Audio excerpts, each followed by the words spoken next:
جب میں یہ ٹھیک ہوں گا انشاءاللہ تو میں نے سندھ کراچی بھی لیکن سندھ کے اندر جانا ہے. میرے خیال میں جو سب سے زیادہ اس وقت مظلوم لوگ ہیں جن کے اوپر ظلم ہو رہا ہے اور جن لوٹا جا رہا ہے، جن کو میں آنیسٹلی یہ ورڈ یوز کرتا ہوں، جن کو لوٹا جا رہا ہے اور بے شرمی سے لوٹا جا رہا ہے. مجھے یاد ہے میں نے جب میں پرائم منسٹر تھا میں میٹنگ کر رہا یہ کنسٹرکشن کے اوپر کہ نوکریاں ملے ہیں. وہ کنسٹرکشن انڈسٹری سے 30 اور فیکٹری انڈسٹری چل پڑتی ہیں. تو میں نے جب پوچھا، سندھ کا چیف منسٹر بیٹھا ہوا تھا اور وہ جو آباد ہے جو کہ کنسٹرکشن کے وہ یونین ہے وہ بیٹھا ہوا تھا اور ساتھ ایک بلڈنگ جو پرمیشن دیتا وہ بیٹھا ہوا تھا.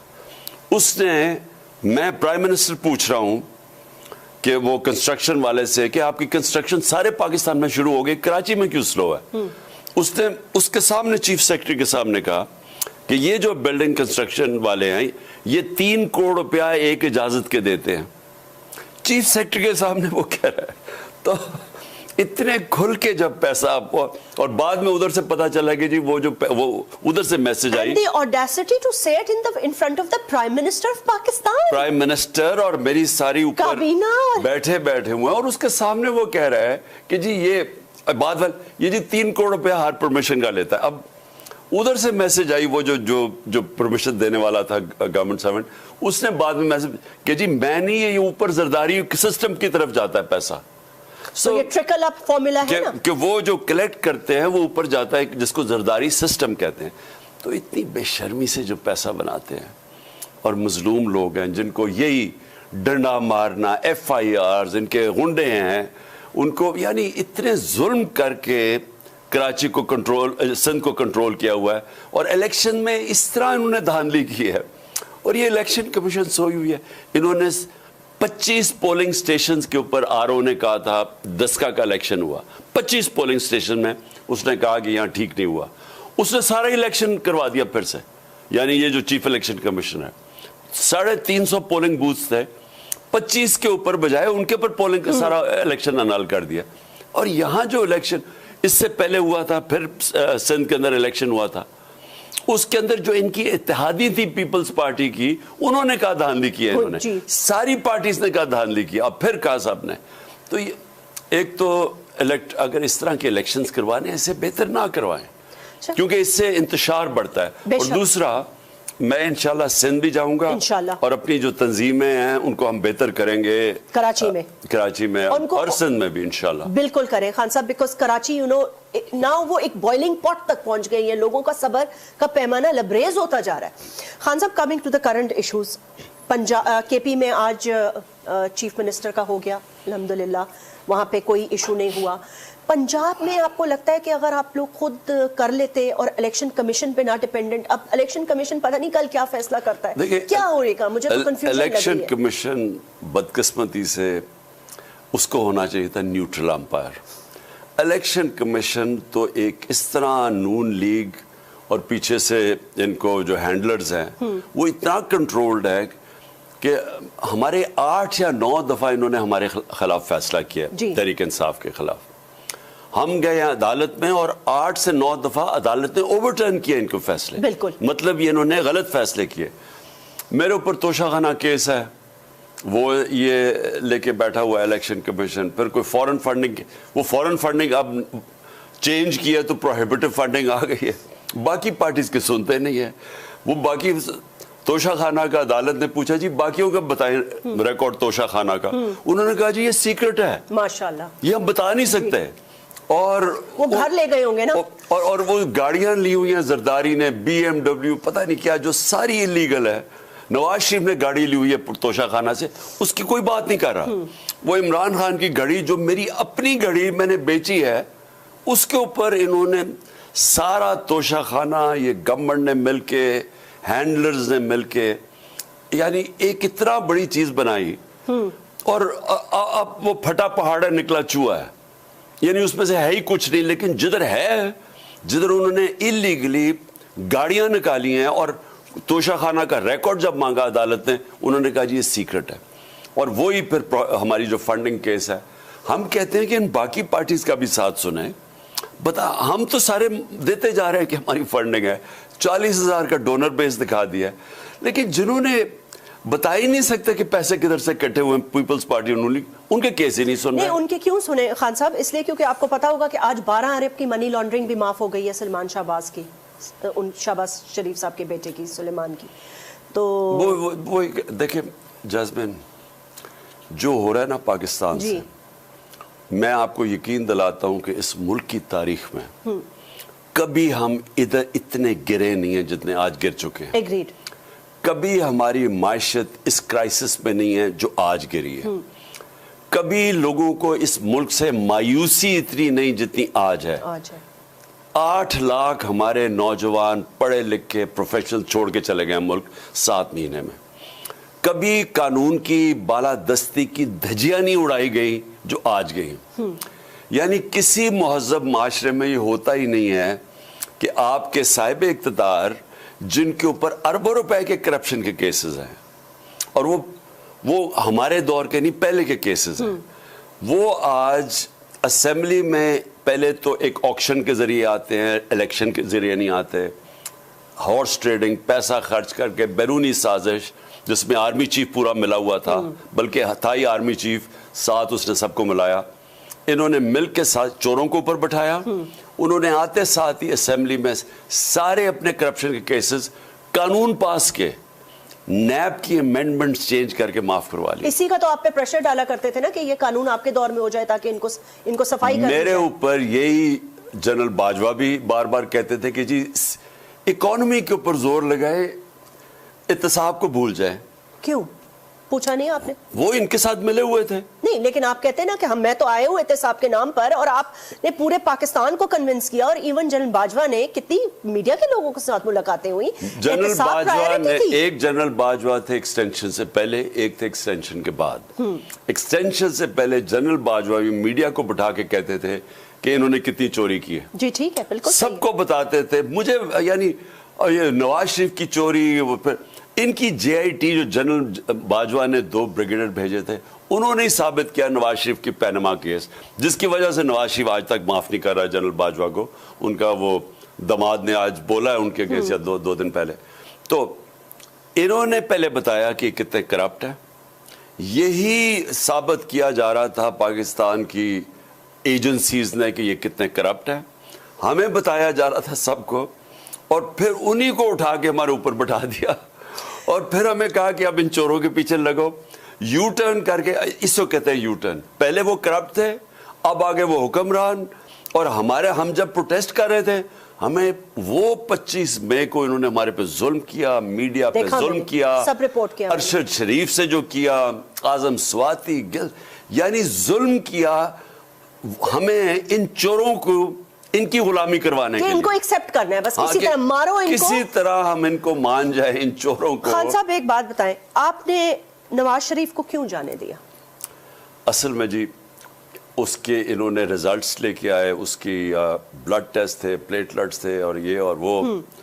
تو تب تو ہم نے جب کیبنٹ کے سامنے 6 گھنٹے ہم نے ڈیبیٹ کیا, تو جب سارے ریزلٹس دیکھے تو ہم گھبرا گئے, پتہ نہیں یہ ایئرپورٹ پہ بھی جا سکے گا نہیں. پھر ایک عدالت سے سٹیٹمنٹ آ گئی کہ جی اگر اس کو کچھ ہوا تو ہم ذمہ دار ہوں گے. یہ بھی کمال ہے.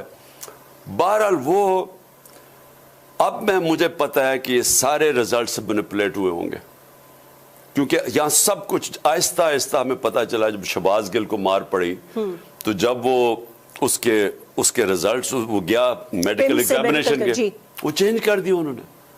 یعنی یہ پاور ہے ڈیپ سٹیٹ کی, اسٹیبلشمنٹ کی, انہوں نے ریزلٹس ہی چینج کر دیے.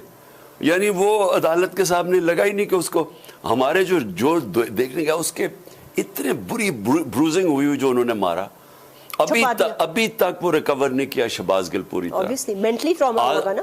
اور اعظم سواتی سے جو کیا, تو وہ جو جب آپ یہاں ریزلٹس ہی اور چھوڑیں, میرا جو مجھے جو لگی exactly I was about to come to this کہ یہ جے آئی ٹی بنی, اب سنیں جے آئی ٹی بنی ہوئی ہے. ہم خان صاحب ایک سیکنڈ قطع کلامی معاف، میں پہلے یہ پوچھنا چاہتی ہوں کہ دیکھیں ایک دفعہ آپ گرے تھے کنٹینر سے، آپ کو یاد ہے؟ پھر میں نے پہلا آپ کا انٹرویو کیا تھا، اس وقت we were very scared of losing you, and اللہ نے آپ کو ایک نئی زندگی دی. میں کہتی ہوں اللہ تعالیٰ کا بڑا کرم ہے، اس نے ایک بار پھر آپ کو ایک نئی زندگی دی. کہتے ہیں نا اعمالوں کا دار و مدار نیت پر ہوتا ہے، اس پر میں بات کروں گی، یہ میری ٹیگ لائن ہے آج کی کہ اعمالوں کا جو دار و مدار ہے وہ آپ کی نیتوں پر ہے. خان صاحب جس وقت یہ گولیوں کا بوچھار شروع ہوا کنٹینر پر، اس وقت آپ نے what was your first thought، مطلب ہے what were you thinking کہ کیا ہو رہا ہے، and did any agency inform you کہ یہ ہو سکتا ہے خان صاحب آج نہ جائیے گا؟ نہیں دیکھیں تھریٹ تو تھی مجھے، میں ہر روز صبح جاتا تھا تو مجھے یہ سوچ کے جاتا تھا کہ میرے پر کچھ اٹیک ہو سکتا ہے، کیونکہ مجھے پہلے سے پتا تھا انہوں نے سازش کی جس میں ہماری ایجنسی کا ایک بڑا اوپر سینئر آفیسر تھا، پھر یہ رانا ثناءاللہ اور یہ شہباز شریف، یہ تینوں نے مل کے پلان کیا تھا. اور یہ پہلے شروع کیا، ایک ویڈیو ریلیز کی، اس ویڈیو کو پھر ایک وقار ستیہ اس نے جا کے اٹھایا کہ عمران نے توہین عدالت کی. پھر پیڈ ایڈز چلائے گئے، پیڈ ایڈز کے عمران خان نے توہین عدالت کی ہے. پھر یہ مریم اور نواز اور اس کی جو ہے وہ اورنگزیب اس نے اور جاوید لطیف، انہوں نے پریس کانفرنس کی کہ میں نے کیسے لوگوں کی مجروح کیا ریلیجن کو، دین کو، خدا نخواستہ. مجھے تب ہی پتا چل گیا تھا کہ انہوں نے یہ کرنا ہے، سلمان تاثیر ٹائپ قتل کروانا ہے اور ڈال دینا دینی انتہا پسند پہ. تو میں نے تب بھی کہا اس چیز کے اوپر جلسوں میں کہا کہ یہ کرنے والے ہیں، اور وہی کیا انہوں نے. لیکن جو انہوں نے اس کے بعد کیا، اگر کسی کو کوئی شک تھا نا کہ اس کے پیچھے یہ پاورفل ہماری ایجنسی اور ہمارا یہ رانا ثناءاللہ اور یہ پرائم منسٹر انوالوڈ ہے، وہ سارے شک ختم ہو گئے کہ میں ہماری گورنمنٹ پاور میں ایکس پرائم منسٹر ہوں، ہماری گورنمنٹ پنجاب میں ہمارے پولیس آفیسرز انہوں نے پورا کور اپ کرنے کی کوشش کی. جو ڈی پی او گجرات تھا اس نے اپنے موبائل سے وہ فلم بنا کے تو میڈیا کو ریلیز کر دی. کبھی کوئی پولیس آفیسر نہیں کرتا. اس سے جب جے آئی ٹی نے مانگا کہ بتاؤ اپنا موبائل لے کے آؤ اور بات کرو، اس نے ریفیوز کر دیا. ہماری جے آئی ٹی میں پولیس آفیسر نے ریفیوز کر دیا. پھر سی ڈی ٹی اٹھا کے لے گئی اس لڑکے کو، اس کے پاس انہوں نے اس کا نیکسٹ ویڈیو وہ بناتے ہیں. ان سے جب جے آئی ٹی نے بلایا انہوں نے ریفیوز کر دیا، ہم نہیں آتے. اور ایف آئی آر نہیں کٹ رہی تھی بھائی، F I R former prime minister F I R نہیں کٹا سکتے. میں ایف آئی آر نہیں کٹوا سکا جو میرا رائٹ ہے، اور میری پولیس نہیں کاٹ رہی تھی پنجاب کی جس میں گورنر میں ہوں. پھر آپ یہ سمجھیں کہ جو جے آئی ٹی کے 4 ممبرز، جے آئی ٹی کے ممبرز، انہوں نے اپنی سٹیٹمنٹس بدل دی. جس آدمی نے جا کے جو چھت کے اوپر دوسرے شوٹر نے گولیاں چلائی تھی، جس نے وہ گولیوں کے خول ڈسکور کیے، وہ جا کے کہتا ہے جی وہ پیچھے ہٹ جاتا ہے. سوچ لیں کہ یہ کس طرح کا، اگر میں انصاف نہیں لے سکتا اپنی گورنمنٹ ہوتے ہوئے، تو آپ سوچ لیں کہ یہاں ملک کا جنگل کا قانون ہے یا نہیں ہے، یا انصاف تو ہو گیا ختم. اس کا مطلب کہ آپ یہاں کوئی بھی، اگر آپ طاقت میں بیٹھے ہیں، آپ قتل کر دیں کسی کو، جو ارشد شریف کو کیا ہے، آپ جو مرضی کر دیں. And you get away with it. یہاں انفارچونیٹلی جو سسٹم بن گیا ہے، یہ کبھی بھی میرے خیال میں جس طرح ہم نیچے گرتے جا رہے ہیں، یہ جو آج ہم جدھر کھڑے ہوئے ہیں، اگر ہم نے اپنے آپ کو بالکل تبدیل نہ کیا، اس ملک کو جس طرح ہم چلاتے ہیں، گورننس، خاص طور پہ rule of law, justice system, انصاف کا نظام، جب تک اب ہم نے نہ ٹھیک کیا، یہ معیشت بھی نہیں ٹھیک ہوگی، نہیں ہوگی. یہ جڑے ہوئے ہیں دونوں ساتھ ساتھ. خان صاحب مجھے ایک بات بتائیے گا، یہاں پہ ہم پہلا وقفہ لیں گے، but I want to ask you this very important question before we take this break. As a prime minister of Pakistan, آپ کو کیا لگتا ہے آپ کی سب سے بڑی غلطی کیا تھی as the prime minister of Pakistan? کسی پہ بہت زیادہ اعتماد کرنا، 3 آپشنز دے رہی ہوں آپ کو. کسی پہ بہت زیادہ اعتماد کرنا، آپ کو پتا ہے میں کس کی بات کر رہی ہوں، بہت زیادہ اسٹیبلشمنٹ پہ ریلائی کرنا، یا سم تھنگ ایلس؟ دیکھیں سمپل چیز میں آپ کو بتاتا ہوں، اس ملک میں اسٹیبلشمنٹ ریالٹی ہے. اسٹیبلشمنٹ واحد اس وقت ادارہ ہے جو سب سے زیادہ انٹیکٹ، آرگنائزڈ ہے، منظم ہے. اگر آپ فوج کے ذریعے کوئی کام کرتے ہیں وہ ہو جاتا ہے. این سی او سی میں جب ہم نے کرونا کے اگینسٹ ان کی پوری مدد لی اور لوجسٹکس کے اندر انہوں نے مدد کی. یعنی اگر ہاسپٹل سے انفارمیشن نہیں آتی تھی تو ایک ہم ان کو بتاتے تھے فوج کو, وہ 1 منٹ میں جا کے انفارمیشن لے آتے تھے. ہماری اپنی بیوروکریسی نہیں لا سکتی تھی, ہمارا ہیلتھ سسٹم نہیں لا سکتا تھا. تو پولیو کے اندر, ٹڈی مارنے پہ, فلڈز کے اندر, کیونکہ ایک آرگنائزڈ ادارہ ہے تو اس کی بہت پازیٹیوز ہیں. نیگیٹو یہ ہے کہ جو جنرل باجوہ نے جب ایکسٹینشن کے بعد, اور جو سب سے بڑی میری غلطی تھی, وہ بدل گئے اور انہوں نے ایک سمجھوتا کر لیا شریفوں سے, اور انہوں نے سارے جتنی بھی ان کے اوپر کرپشن کیسز تھے انہوں نے فیصلہ کیا کہ اب وہ ان کو NRO دے دیں گے. فیصلہ تب ہو گیا تھا. اور اس کے بعد ہم بڑی کوشش کرتے رہے کہ یہ پرانے کیسز ہیں, شہباز شریف کے کیس, بیٹو 16 ارب روپے کے اوپن اینڈ شٹ کیسز. انہوں نے, اتنی طاقت ہے ہماری اسٹیبلشمنٹ کی. ایک طرف پازیٹیو میں بتا رہا ہوں, نیگیٹو یہ ہے کہ اگر ایک دفعہ یہ کوئی چیز نہ چاہیں, پاکستان میں وہ نہیں ہوتی, پھر نہ احتساب ہوتا ہے, نہ اس وقت رول آف لا ہوتا ہے.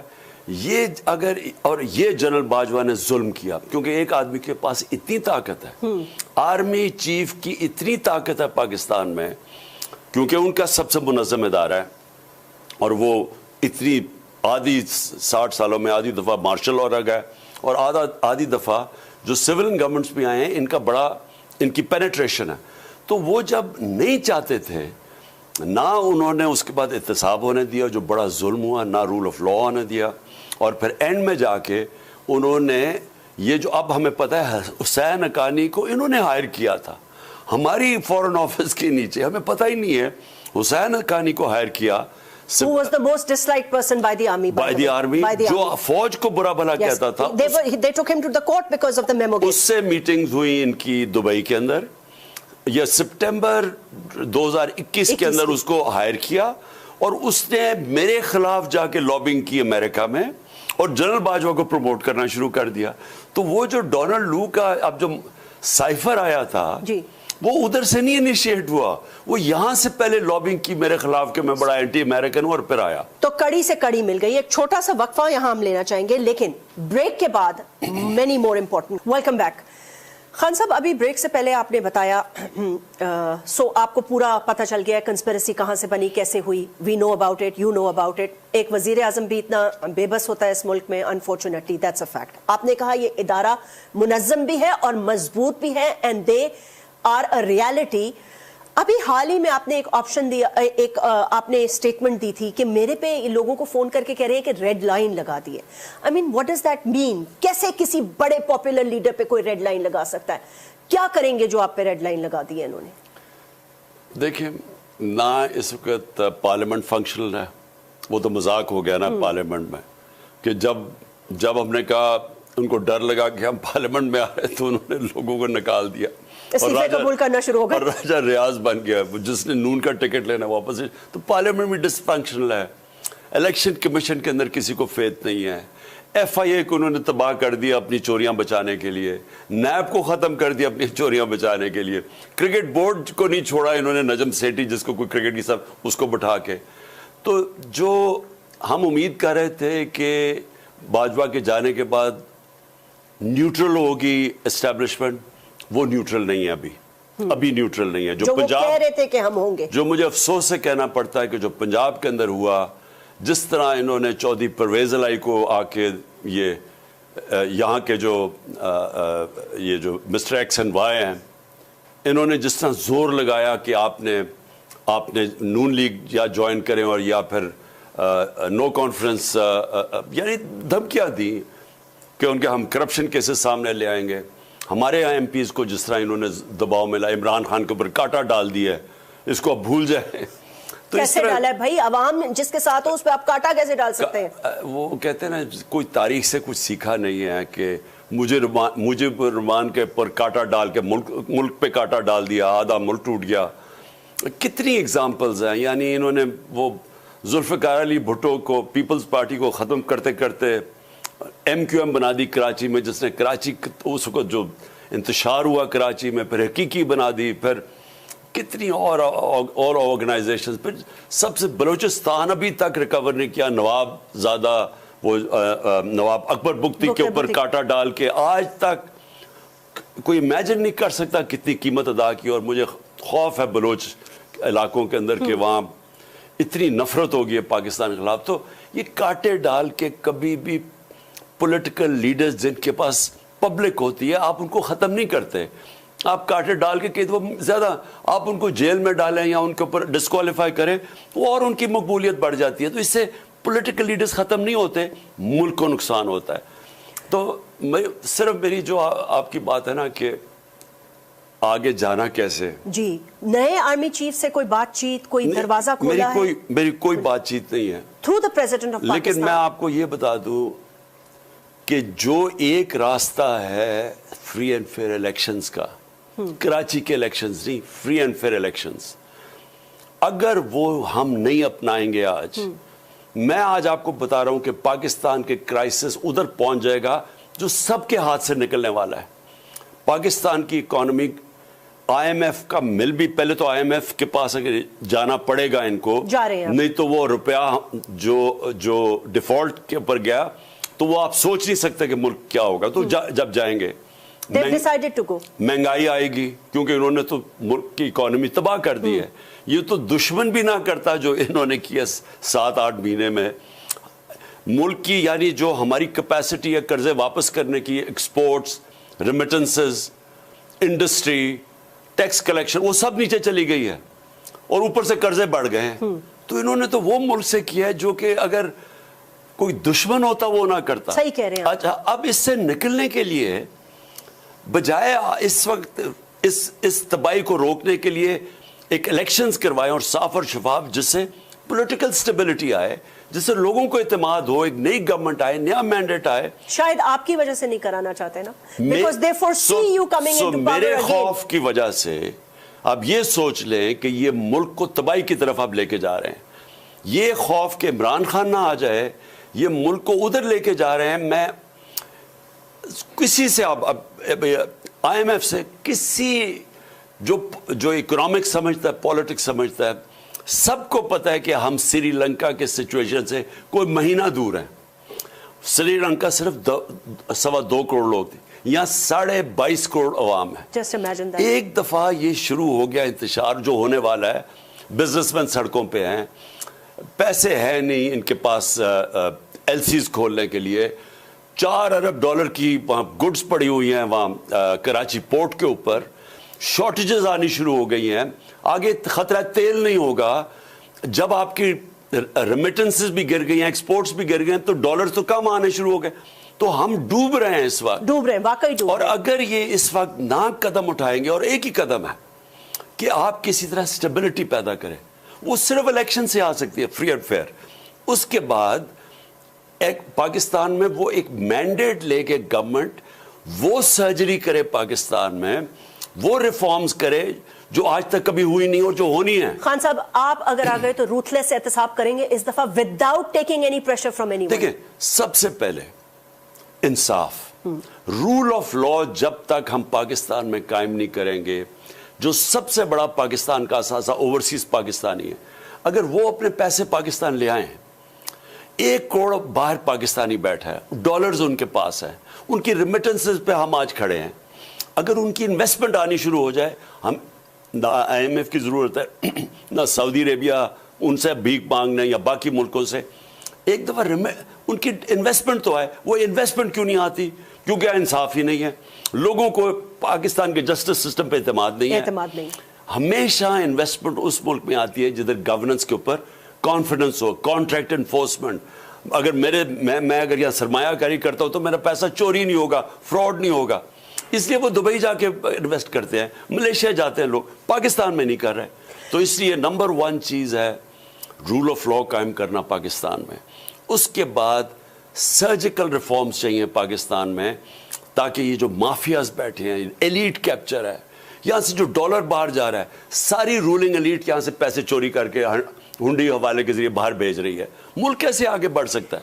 خان صاحب, وی ہیو 5 more minutes, جس میں سے میں چاہوں گی کہ آپ 1 منٹ میں تو پہلے پنجاب کے کیئر ٹیکر کا جواب دے دیں, کیونکہ اگلے 4 منٹ میں I want to ask you completely something different from politics. دیکھیں, پنجاب کے اندر اب کے پی میں کیا ہوا, ایک اعظم خان سلیکٹ کیا. سب کو پتا ہے کہ ایک ایماندار, ایک ایسا آدمی, ایک credible neutral umpire opposition government نے تسلیم کر کے. اب پنجاب میں کیا ہو رہا ہے؟ ہم نے اپنی طرف سے بہترین وہ لوگ دیے جو پرو پی ٹی آئی نہیں ہیں, سکھیرا ہیں جو کیبنٹ سیکرٹری ہیں ان کے, شہباز شریف کے, ان کے ساتھ رہ چکے. اور ایک اور ہم نے نام لیا, ایک نصیر خان کا نام دیا جو کہ ورلڈ ہیلتھ آرگنائزیشن کے اندر چیئرمین رہ چکا ہے. ہم نے اپنی طرف سے کریڈیبل نام دیے. انہوں نے کیا نام دیے ہیں؟ ایک فرنٹ پہنا زرداری کا, ایک فرنٹ پہنا شہباز شریف کا. وہ ایک کرپٹ ترین آدمی ہے. ایک نے پوری رجیم چینج میں ہمیں گرانے کی پوری سازش کے اندر وہ ملوث تھا, وہ اور اینٹی پی ٹی آئی ہے. یہ ان کا آئیڈیا نیوٹرل امپائر کا. کیئر ٹیکر کا تو مطلب یہ ہے کہ آپ کا نیوٹرل امپائر کھڑا ہو. انہوں نے تو وہ آدمی کھڑا کر دیا ہے جو کہ نون لیگ سے بھی ہمیں زیادہ نقصان پہنچانے والا, وہ اس سے چیف منسٹر. آپ ایکسپٹ کریں گے یا فائٹ کریں گے اس کو؟ بالکل اس کو ایکسپٹ نہیں کریں گے. ہمارے پاس اس کا ٹریک ریکارڈ ہے پورا, ہمیں پتہ ہے الیکشن کمیشن کا فیصلہ آپ ایکسپٹ نہیں کریں گے اگر ایسا کوئی خدا نہ خواستہ؟ دیکھیں جی, الیکشن کمیشن اس طرح کا آدمی اگر اپوائنٹ کرے گا, پہلے تو الیکشن کمیشن کی ویسی کریڈیبلٹی ختم ہے. اگر اس طرح کے آدمی کو اپوائنٹ کریں گے تو پہلے تو پبلک میں اور ننگا ہو جائے گا election commission. And you will not accept it obviously. بالکل ہم ایکسپٹ نہیں کریں گے. جی خان صاحب, سارے سیاسی سوال سائڈ پہ رکھ دیتی ہوں. آپ کو میں بہت عرصے سے جانتی ہوں, آپ کی پارٹی کی گروتھ میں نے دیکھی, بلکہ اس دن پریزیڈنٹ آف پاکستان سے میں نے انٹرویو کیا تو وہ کہہ رہے تھے ڈاکٹر صاحب کہ ایک زمانے میں ہمیں ٹانگا پارٹی کہا جاتا تھا, اور آج اللہ نے آپ کو ماشاءاللہ بہت عزت دی ہے. You are very popular, people, لوگ آپ کو چاہتے ہیں, دل سے چاہتے ہیں. آپ کی لائف میں ایک بہت بڑا چینج آیا ہے. لائک بہت سالوں سے یا کچھ سالوں سے ایک اسپرچل جرنی آپ نے شروع کی ہے. I want you to tell the people of Pakistan, especially جو یوتھ ہے آپ کی فالوور, اس سے کیا چینج آیا ہے اور یہ چینج کیوں آیا ہے آپ کے اندر؟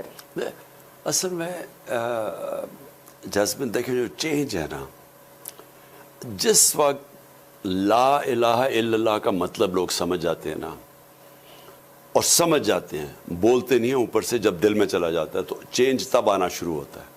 ایمان انسان کے اندر چینج لاتا ہے. جب آپ کو یہ پتہ چل جاتا ہے کہ ایک اللہ ہے اور آخرت ہے, اور میں اللہ کے سوا کوئی اور کسی کو خدا نہیں مانتا, اور وہ پھر اگر آپ اس کے اندر جب غور کرتے جاتے ہیں, آپ کی زندگی آسان ہو جاتی ہے. ایاک نعبد و ایاک نستعین, یہ وہی کلمے کا ایک اور طرح کے, اللہ صرف تیرے سے میں عبادت کرتا ہوں, تیرے سے مدد مانگتا ہوں, صرف تیری عبادت کرتا ہوں. چینج تب آتا ہے انسان میں, اور وہ چینج کیا ہوتا ہے؟ انسان آزاد ہو جاتا ہے, اور صرف آزاد انسان کی پرواز ہوتی ہے, غلاموں کی پرواز نہیں ہوتی. علامہ اقبال کی اگر آپ شاعری صحیح سمجھ جائیں تو وہ جو کیا رہے ہیں لوگوں کو, اس وقت غلام ہندوستان میں مسلمان تھے, ان کو آزاد کرنے کے لیے جگا رہے تھے, اور ان کی خودی کی اور خودداری کا. لا الہ الا اللہ انسان کو خوددار بناتا ہے, غیرت دیتا ہے. میں کسی کے سامنے جھکتا نہیں, میں جھوٹ نہیں بولتا, جھوٹ پکڑا جائے گا, میری غیرت خراب ہوگی. میں کوئی ساری دنیا کی اپوزیشن ایک طرف ہو جائے, امریکہ آپ سے ناراض ہو جائے, جو مرضی ہو جائے, آپ کا جب اللہ میں ایمان آ جاتا ہے تو وہ ایمان کی جو قوت ہے وہ اصل میں شکست دیتی ہے. اور میں صرف آخر میں مدینہ کی ریاست کی اس لیے بات کرتا ہوں کہ دنیا کی تاریخ کا سب سے بڑا انقلاب آیا تھا. بے شک 627 میں جنگ خندق ہوئی, بال بال امہ بچی. قرآن کے اندر ہے کہ کیا حالات تھے امہ کے, بال بال بچی. اور 10 سال کے بعد 2 سپر پاورز, پرشین ایمپائر اور رومن ایمپائر, دونوں ان کے سامنے گھٹنے ٹیک دیتے ہیں. یہ تاریخ ہے, یہ انسانی, یہ ہسٹری بکس میں لکھا ہوا ہے کہ 10 سال میں وہی لوگ دنیا کی امامت کی, انہوں نے, ان کی پرواز آسمان پہ پہنچ گئی. نبی صلی اللہ علیہ وسلم نے یہ کیا تھا. لوگ سمجھتے ہیں تلوار کی وجہ سے, ان کے 10 سال میں 622 اور 32 کے بیچ میں 1400 لوگ صرف مرے تھے دونوں طرف. لیکن فکری انقلاب آ گیا تو لوگ آزاد ہو گئے تھے, شعور آزاد ہو گیا. میں یہ چاہتا ہوں, نہیں, آزاد انسان کی پرواز ہے. اب یہاں غلام کبھی جی امریکہ کو ناراض کر دیا, یہ کر دیا, وہ کر دیا. یہ غلام ذہنیت ہی نہیں نکل رہی. ہو جی وہ ناراض نہ ہو جائے, جی اسٹیبلشمنٹ ناراض ہوگی, کاٹا ڈال دیا آپ کے اوپر. یہ سارے, یہ جب آپ کے اندر ایمان نہیں ہوتا, میں چاہتا ہوں میرا جو نوجوان ہے وہ آزاد ہو, اس کی بڑی سوچ ہو, وہ ویژن ہو اس کی کہ یہ پاکستان ایک بڑی خواب تھی. اور شہباز شریف ہندوستان سے منتیں کر رہے جی ہمارے سے بات چیت کر لیں, ہمارے سے غلطیاں ہو گئی, ہم نے کوئی 3 جنگیں گرا کے مار کھا لی, ہمیں خدا کے واسطے ہمارے سے بات کر دے, اور وہ کہ دہشت گردی پہلے ختم کرو پھر بات کریں. یعنی یہ وہ ہیں جو پیسے کی پوجا کرنے والے لوگ ہیں, یہ ہمارے اوپر بیٹھے ہوئے تھے. میں اپنی نوجوان قوم کو کہتا ہوں کہ دیکھیں اپنا مقام سمجھیں, آپ ایک نبی صلی اللہ علیہ وسلم کی امت ہو, وہ جو دنیا کے سب سے بڑے لیڈر تھے, انہوں نے دنیا کی تاریخ کا سب سے بڑا انقلاب لے کے آئے تھے. اللہ حکم کرتا ہے ان کی سنت پہ چلو, کیونکہ وہ ہماری بہتری ہے. ہم جب ان کی سنت سے اترتے ہیں تو ہم یہ بن جاتے ہیں جو مولانا رومی نے کہا تھا کہ جب اللہ نے تمہیں پر دیے تو کیوں چونٹیوں کی طرح رینگ رہے ہو, ہم زمین پہ رینگ رہے ہیں. اور میں لوگوں کو, اپنی قوم کو, اپنے یوتھ کو, میں وہ اس واپس پاکستان کے خواب کی طرف لینا چاہتا ہوں. وہ یہ نہیں تھا یہ جو بن گیا پاکستان, کبھی وہ ادھر پھر رہا ہے بیکاریوں کی طرح, کبھی ادھر پیسے مانگے کبھی ادھر. یعنی مجھے شرم آتی ہے کہ ہماری یہ جو رولنگ ایلیٹ ہے لوگوں کو کہہ رہے ہیں پاکستان میں پیسہ لے کے آؤ, اور خود پیسہ چوری کر کے باہر بھیج رہے ہیں. بالکل. میں چاہتا ہوں لوگ سمجھیں کہ یہ ایک نعمت ہے پاکستان, لیکن اس کے لیے آزادی کے لیے لڑنا چاہیے. حقیقی آزادی قربانیوں کے بغیر نہیں دی جاتی. تو میں جب نکلتا ہوں, میں اس کو پالیٹکس تو سمجھتا نہیں, میں جہاد سمجھتا ہوں. میں اپنے ملک کے لیے جہاد لڑ رہا ہوں. مجھے کہتے ہیں جی آپ کی جان کو خطرہ ہے, یہ ہے وہ. اللہ کے فیصلے کے بغیر کوئی دنیا سے نہیں جاتا.